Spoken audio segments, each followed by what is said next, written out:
Are you seeing people say the word lines and wonder what the heck they're talking about? Or maybe people are telling you lines, but you're not really sure how to find them yourself. What's up, guys? KTOD Maddie hitting you with another SWU Academy video. This one is on finding lines. We're going to go through, what a line is and the different ways that you can encounter them in your gameplay, as well as ways that I try to find them for different matchups or just general deck building. Check it out. All right, so what is a line? Simply put, a line is just a sequence of actions. In Star Wars Unlimited, you're going to run into scenarios where you are going to chain a certain set of plays. And that's really all that a line is. And so first we're going to delve into where you encounter them. Well, the first place you encounter lines would be in deck building. A perfect example is you are building a Sabine deck and you are trait hunting and you notice there's a bunch of rebels. So you're like, okay, I'm going to try to play A-Wing or Sabine into Wing Leader and then Fleet Lieutenant. That's a line. That's a sequence of actions. You've started from a conceptual standpoint in how do I curve out properly, and you go from there. How do I curve? What's a powerful way to do this? How can I maximize my damage output, right? But now you're playing against Boba Yellow, and you're a little concerned maybe that they're going to bounce your unit. So you might not lead with the wing leader, right? And so that is another line that's a consideration for what your opponent is doing. That is an adaptation to your surroundings. So that's another way to run into a line. Another way you might run into a line is kind of on the fly or in a more rounded, a more dynamic situation. Say another way you could run into a line is in a more dynamic situation. Say you are playing a control mirror and you've identified, you with the current hand you have a lot of low cost cards. You've identified that you need to be the beat down in this scenario, right? You don't have the luxury necessarily of going late. Maybe you're Kira against Palp, or maybe you're just with your hand and your curve. So you're gonna probably try to play your low cost units and pressure their life total. That's another line. Like one thing that I did at Gen Con, and I as Kira against a bunch of Palps, is I tried to pressure them into flipping, and then I would super laser blast them. Right, that was a line that I identified in response to a certain matchup. So when you hear lines, it's really just a sequence of plays or sequence of actions. It's a really simple thing, and how you employ it can be a different, bunch of different areas. It can be in the conceptual deck building process, but it also can be something on the fly in the middle of a match. Just responding to what your opponent's doing. So that's kind of the basics, and I think a lot of people probably understand that. And I think the problem or the pain point or the issues come when you're trying to find them yourself. I identified the bounce issue, right?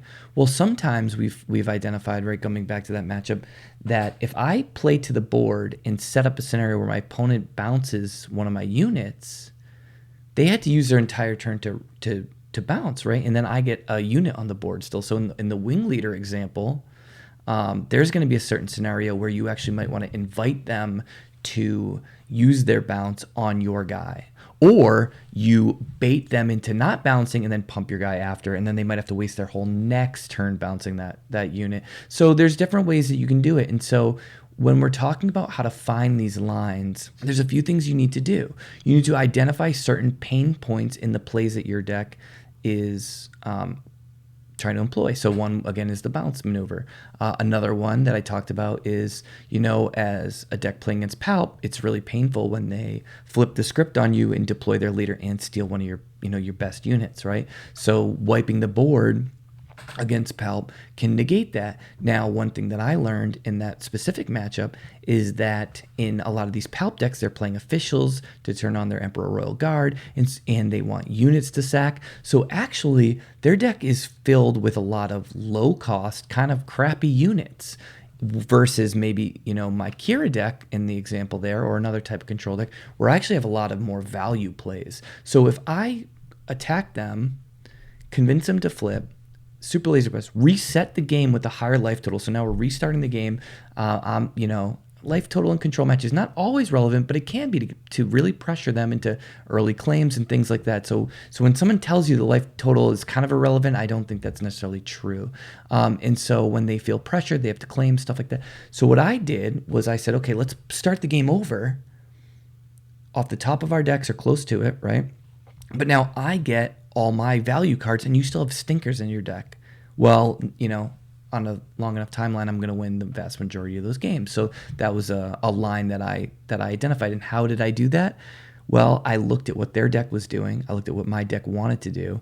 And I found the biggest pain point in that matchup. So searching for pain points, that's a big one. Another one, like I mentioned, is just from the start of the deck building process. Sometimes in deck building, I think people... there's like two ways to do it. Like you can build for value or you can build for kind of power. And let's harken back to like Mike's Casino Han deck at the start of set one. Kind of like a meme deck that was punching well above its weight and a pretty fun one to play. Actually, been thinking about that deck recently. It's got some interesting things going on that I think can be replicated. But anyway, so when looking at that deck, he was trying to do the most powerful thing possible. So one was use a 4-cost spell, don't get cocky or whatever, and zap someone for 7 damage. That would be the most overcosted removal spell pretty much in the game, which is unbelievable. And then another one was obviously playing out of aspect cards with his Ewing reinforcement. So his line there was to try to just abuse these cards and build something very powerful. I think that's a great place to start in your deck building because you can always scale back and be like, okay, that's too greedy. But if you start from a position of power and you try the most powerful things first, I think that can be very rewarding and you can find more exploits on the game or the meta that way versus that'll never work. Your Childson's only going to be a 6 like whatever 62% of the time, and I want it to be 80. Well, why don't you try it first? Try those things. So I think there's some value in that. And then you got to reflect on the games that you play. You have to play the game. That's the other thing. You can't live in La La Land where you're always just thinking up these powerful plays and then and not realizing in reality they don't work. But playing the game, identifying pain points, and finding powerful things to try to accomplish is a really strong way to do that. And then once you've identified these lines, and try them out, you have to sit back and reflect and see how the experiment goes, right? So one thing that I'm working on a lot right now is Blue Hondo, and so I'm taking, shout out to George, I'm taking George's list, and I'm just trying some different cards in slots to see how they play. So one big thing is the 2-drop slot, and for me, I was finding that my 2-drops would either do one of two things. They'd be really good at really good at timely. I don't know why I keep doing that. It's kind of ECL, ambush, timely. So they'd be really good at timing, or they'd be really good on turn 2. So I tried, Val out, and I was like, okay, Val's really good at turn 2. You can pump her up with Covert Strength or a Star Hopper or whatever. But if I draw her later in the game, she doesn't ECL so hot, right? She can lead for 2-for-1 against yourself and put you in a really bad spot if you don't kill her on the terms that you want, or even if you do.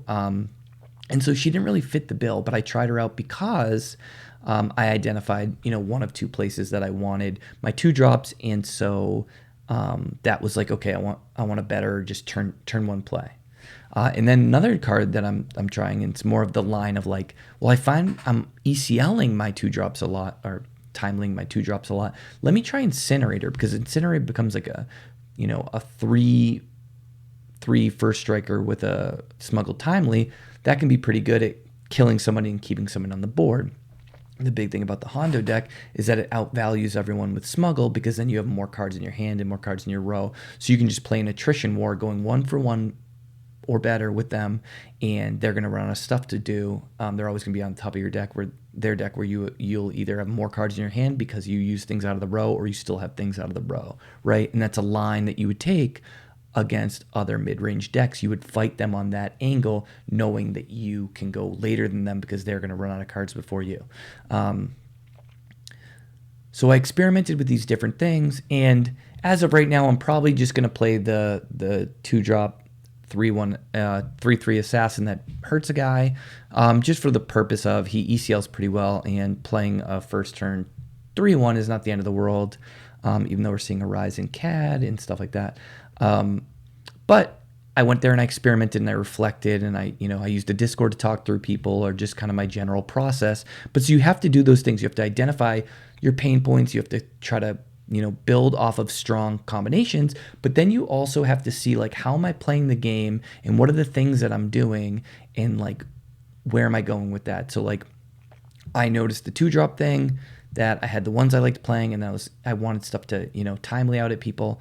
That's a great example of that. Another great example of finding out things mid-play and through that process would be this big line that Justin and Yako and those guys talked about in the Sabine thread, which was playing Battlefield Marine, wing leadering it, and putting a Darksaber on it. And they worked back the math, and they were like, they cannot beat you with that start, right? You're just going to out-damage them. Or in the Sabine matchup, they talk a lot about taking a Sabine Boba Yellow matchup, taking a different approach with not pinging and things like that. So you have to experiment and you have to find like what your deck does best and what your deck's trying to do and how it interacts with the other decks. And so that would be like the hardest one to kind of configure. For me, that would be the one that I think more people need to work on is when you play the game, taking notes. Like I'm always getting blown out by cunning. Okay, do we go and do we change our deck list to have more 5 power guys that they can't cunning? Or do we have to play a certain way where we're like, we wait for them to tap out before we do, right? That was talked about in our Han Yellow thread of the best way I found to play about cunning is to take small actions, let them do it first, and then react.